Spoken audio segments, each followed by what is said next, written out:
What's going on, ladies and gentlemen? It's your friend in the neighborhood, Mr. Reese, also known as Reese the Poet, man. It feels so good to be back in the house, man. And as you can see, we got a new look, you know what I'm saying? New space. We got some video going on. It's getting wild out here, man, But I took that time off, man. I needed to go ahead and kind of I had to do some digging, you know what I mean? I had to really do some evaluation. I wanted to really see what was going to be the identity of this particular venture, you know what I mean? I didn't want to just come on here and just say whatever. This new relaunch, man, I'm so excited. I want to go ahead and get everything that we were called to get, everything that you've been thinking about, everything that's going on. We're going to go from the highest of heights to the deepest of depths. It's going to get real, because I feel like, to be honest with you, I feel like last time,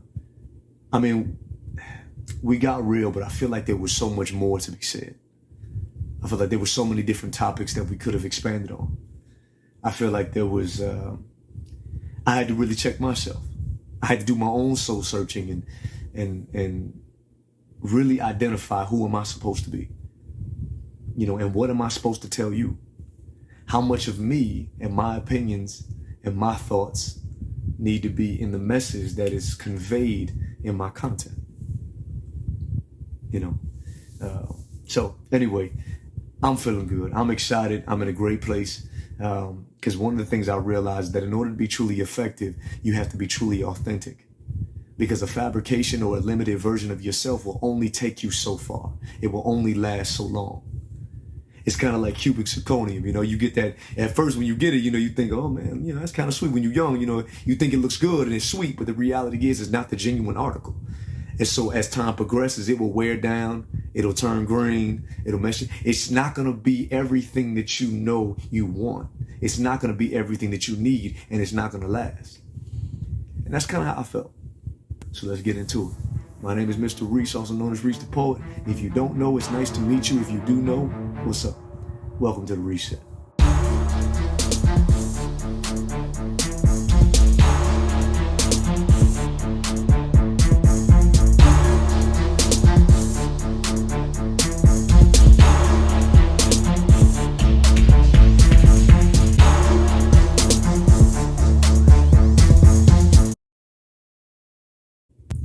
All right.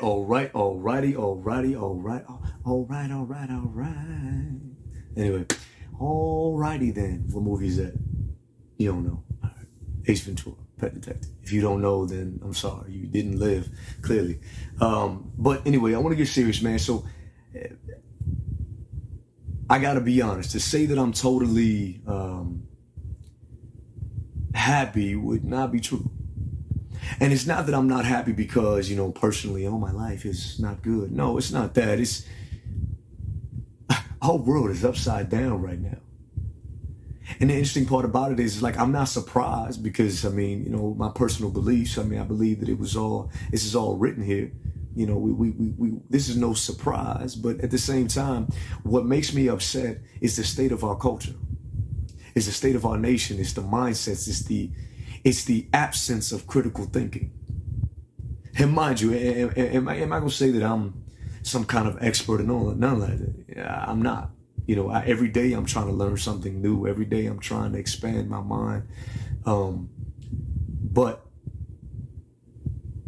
when I look at our society, when I look at our culture, and I look at when I look at the nature of the beast that we are kind of becoming and crafting into, I wonder if the art of critical thinking hasn't been lost to the history books.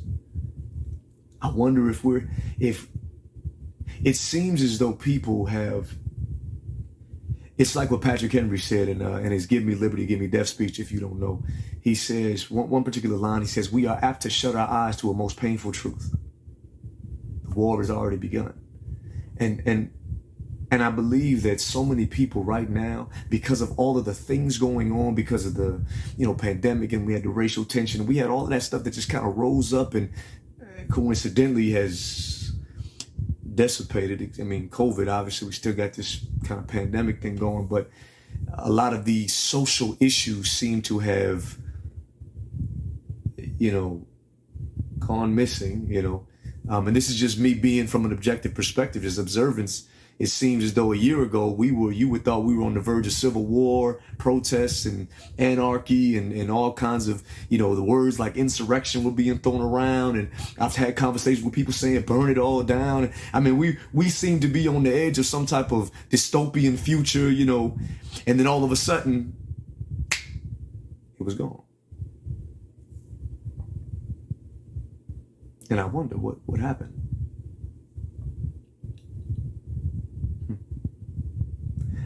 What happened to the passion? What happened to the fire? What happened to the drive? What happened to the it, the it factor? Seems as though, and then we act as if it didn't happen. It's like our minds have been just programmed. It's like our minds have just been wiped. It's like, you got all this stuff going on, then somebody just hit the erase button onto the next page, and it's just like you forgot everything that just happened. It seems as though and like I said, and like I said, maybe there are still people who are out here, who are living, and I know there's a few, but I would say the biggest concern is the superficiality of our culture and the flippant nature, and how we go back and forth, and we're not really taking the time to analyze situations and see the world from a broader perspective. And not, because think about it, if we step back and see the world from a broader perspective, I really don't believe we would get caught up in the small squabbles and squanders and little divisions and issues that we're dealing with now. If we saw the global thing, one of the things we always talk about that goes around in the world right now is like agenda. Everybody's got an agenda. But I wonder how many times when you jump on the train of an agenda, do you actually analyze the platform? When we actually, do we break down what we say that we believe in? I mean, I think that's the thing for me that's the thing that I think makes me less happy. Is when I talk to people, or when I see people, or see a generation of people that have kind of turned a blind eye from thinking. And actually, you know what? Let me take that back. It's not so much we've turned a blind eye from thinking. It's that I think we've almost lost what thinking is. Thomas Sowell, I like to listen to and read to a lot of different people, and I love literature and quotes and things like that. I recommend, if you don't read, you should probably read. I'm gonna be honest with you. I didn't read a whole book till I was an adult. When I was a kid, reading, please get out of me. Get out of that. I ain't doing that. You know what I'm saying? And honestly, it took a toll because, I liked the ninth grade so much, I did it twice. And I'm thankful. I had a pastor, after I was in the Marine Corps. When I got out of the Marine Corps, then I, got involved with a church and things. And this particular pastor that I had at the time, he, one of the things he would always do, and I'm thankful for it, is I'd ask him a question, and he would offer me a book. He would turn around and say, here you go, read this. And I'd be like, that ain't what I asked you for. I asked you for the answer. And he told me to read it. And so I'm thankful for that. And it really got me on the path of reading. But anyway, I digress. The point is that Thomas Sowell made a quote. He said a quote. He said, the problem isn't that Johnny can't read. The problem isn't that Johnny can't think. The problem is that Johnny doesn't know what thinking is. He confuses it with feeling. And I thought about it. And I said, man, if that's not a reflection of us, at least that's the way it feels. I mean, I know, and don't get me wrong, I'm not saying that nobody out there is thinking that everybody's an idiot. No, that's not what I'm saying.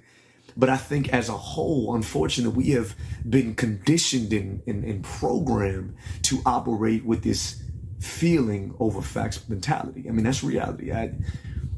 We don't have to like it, but it's true. That's funny. We don't have to like it. The fact that we even are saying that the reality is that truth is absolute. And so our culture seems to be falling into this pocket of this postmodernism, this relativism. It's the my truth generation, your truth generation. whatever I believe is true, instead of finding truth and then choosing to believe it or not. And I think if we want to change this world, as I say all the time, we have to change ourselves. We have to be willing to dive into you know what I found out? And I'm gonna tell you a secret, and you may not even believe it, and people probably don't want me to tell it, but you know it's true. Most people don't really believe what they say they believe. Now you probably want to know, well, okay, who are you to say what I believe and what I don't believe and all that kind of stuff? Well, here's the thing, I can't tell you what you actually believe and what you don't believe. But what I can say is that anything you are not willing to pay for, you don't really value. And you're thinking, okay, well, what do you mean by that? Are you willing to stand for that belief even if it costs you? See, I think that's why we've kind of gotten away from critical thinking and got away from analyzing situations, because I don't think we really want to know the truth. Because we know that if we actually accept the truth, it would contradict with our belief and it might cost you something.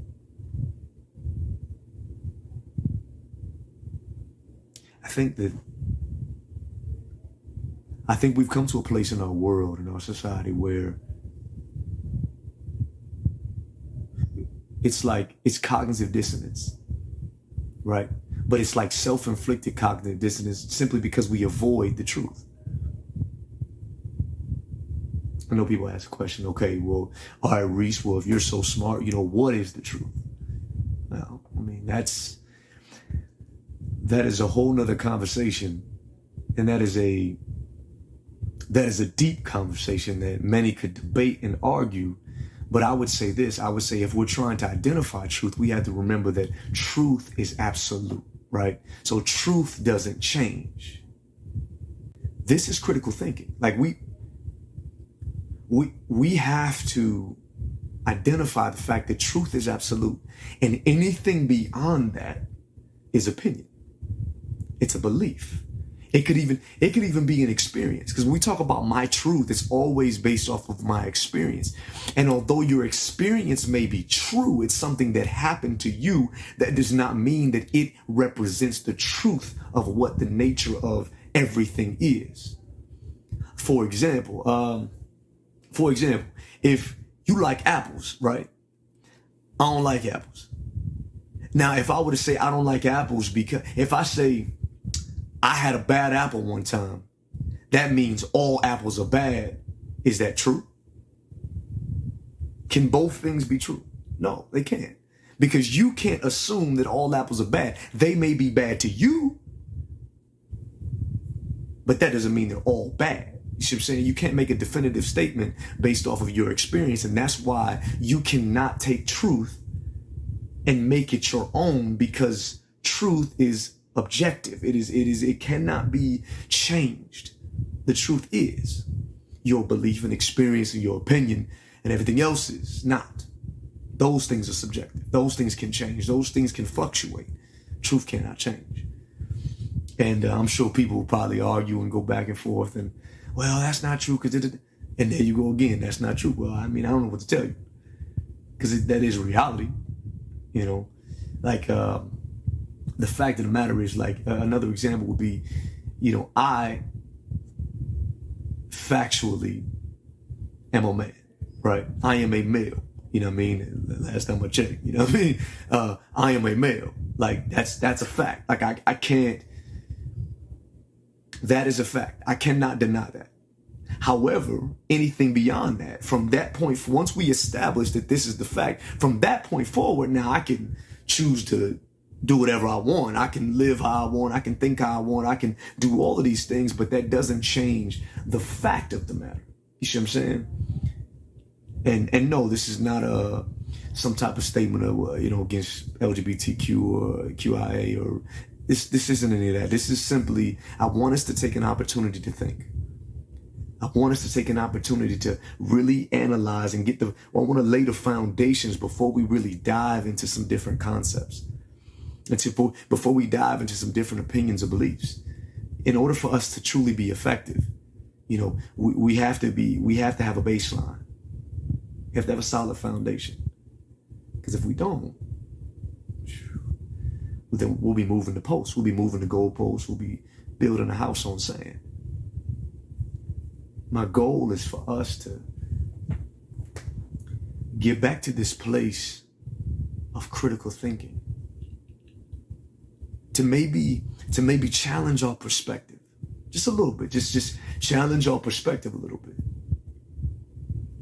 And then maybe when we challenge our perspective, we'll be able to reveal our true purpose. And then once we find our purpose, then we can go forward and impact people. You see what I'm saying?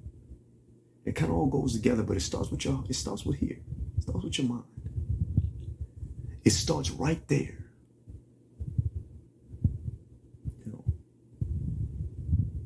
Do you really believe what you say you believe? Do you really think? Or are you simply, a lot of people walk around and they think they're thinking. They think they're having original thoughts, but the truth is they're just regurgitating the things that they've heard. They haven't actually taken the time to break down, does this actually make sense? Does this go together? Is this real? Is this true?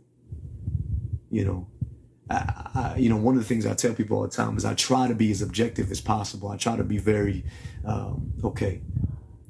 I try to say, okay, what is the fact of the matter? Like, everything else that you're trying to tell me is great and it might be relevant, but I need to know what happened, and then let's go from there. And then I can decide what I'm going to support or agree with. But unfortunately, we live in a society where they say we're dangerously we are on the line right now of dangerously we already are. We're policing thought. Not even just to get on the whole idea of freedom of speech, but we're policing thought. We're telling people that you have to think this way, and if you don't think this way, something wrong.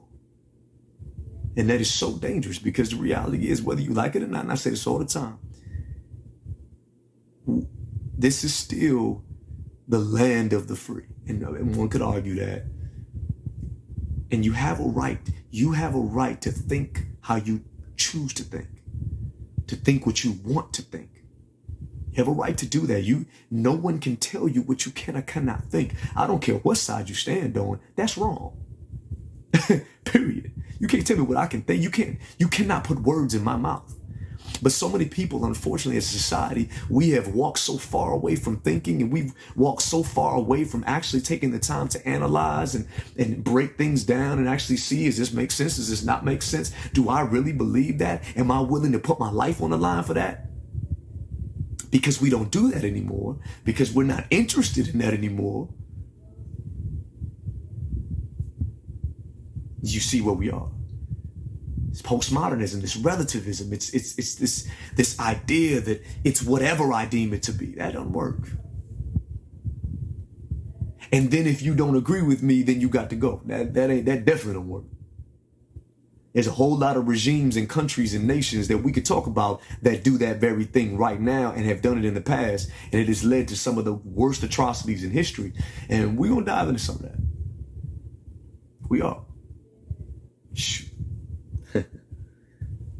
I'm reading a book right now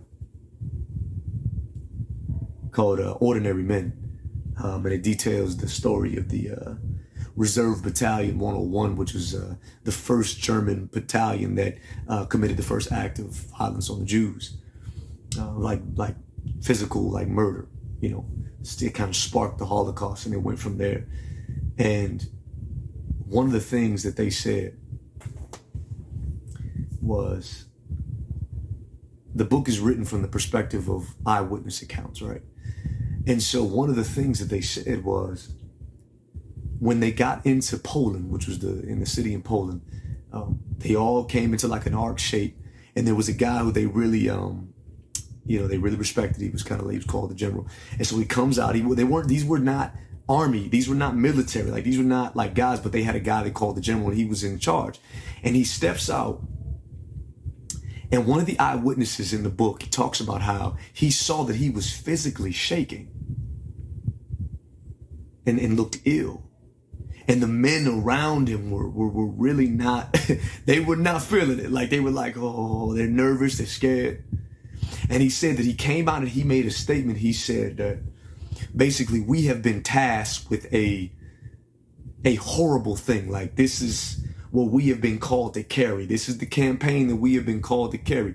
And what their orders were, they were supposed to go in this town and basically kill everybody. Take the strong men, kill everybody else. You know, or take the, I forget the exact orders, but they were called in there basically to wipe out that city and take it under complete control and kill anybody else and kill everybody in the process. And it's dirty. And he said it. He told him this is dirty. This is awful. It's a horrible thing that we have to do. And you would think, okay, well, anybody with a right mind would say, oh, we ain't doing that, right? If you're thinking, you're like, okay, this doesn't make any sense. Why would we go just murder these people for no reason in cold blood? But then he turned around and he said, but as you're doing this, remember all the children, our countrymen's children. Remember our countrymen that were killed in this particular battle prior to this, because they had convinced the Germans that the Jews were basically the cancer. They were the ones that are causing all the problems. And they were, you see, people get this wrong idea about how the whole Nazi thing went down and how the Holocaust went down. People think it was just because, oh, we don't like Jews. No, it hadn't. They convinced the nation that the Jews were the enemy. They convinced the nation that the Jews were a cancer. They convinced the nation that that the country needed to be cleansed of the dirtiness that they brought, that there's something wrong with them because of the way they operate, the way they think. They are the cause of your current dispositions. They are the cause of your problems. So what he did was he told the men that what we have to do is definitely horrible. However, think about all of the horrible things that have been done to us in the past. Think about all the things that we have experienced, and really you are just exacting what is necessary to rise to the occasion once again, and to rise as we are as a people, to get out of this oppression and pain that they've caused upon us. We are simply just returning the favor. One of the eyewitnesses, he says he watched, and men were sick to their stomachs about what they had to do. But and he gave them an option. That's the thing. He gave them an option. You don't have to do this. If you feel like you can't, if you're elderly and feel like you can't, or if you feel like you just don't have a stomach for it, you just can't roll with this just doesn't seem right to you, then you are more than welcome to step out. Here's the crazy part. The eyewitness says that he watched and he saw people look to the left and look to the right, but no one was willing to step out, even though their faces showed that they knew this was not right, this was wrong. They didn't even take the opportunity to think.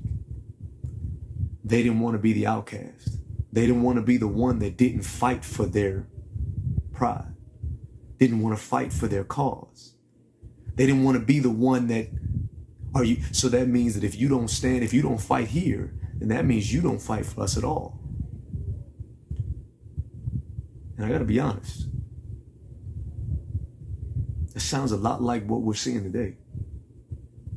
This absence of thinking and critical thinking and this rolling with the social trends. See, people jump on trains because they're trendy, not because they're true. And the problem is that when you do that, you can be led down a path of destruction so easily. People only stand for causes. A lot of people only stand for causes because they're convenient. As I mentioned earlier, the moment that it cost you, then you see what you truly believe. Then you find out what you're truly made of. And I see so many people that are literally turning their critical thinking off just so they could not be exiled by the crowd, by the group. They don't want to be the one who's not an ally. They don't want to be the one who seems to be the causes the friction. I don't want to be that person.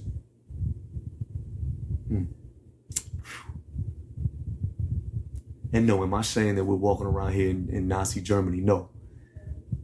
You know, we'll dive into some of those things later, but am I saying that? No. What I'm saying is that you have to open your mind to be able to be aware of what's going on. And you can't help, if you take the time to think, you can't help but see the parallels in our culture.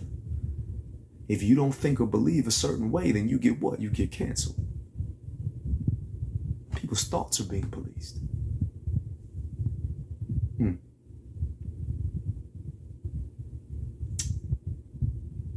It's tight. So, needless to say, we got to get back to the art of thinking.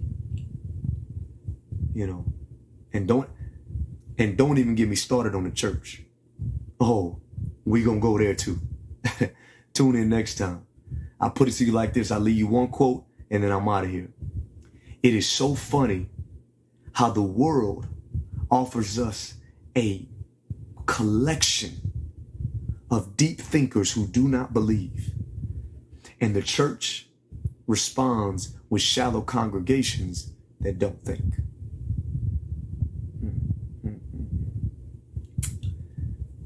Hey man, that's all I got for you today. I'll see y'all next time on the Reset.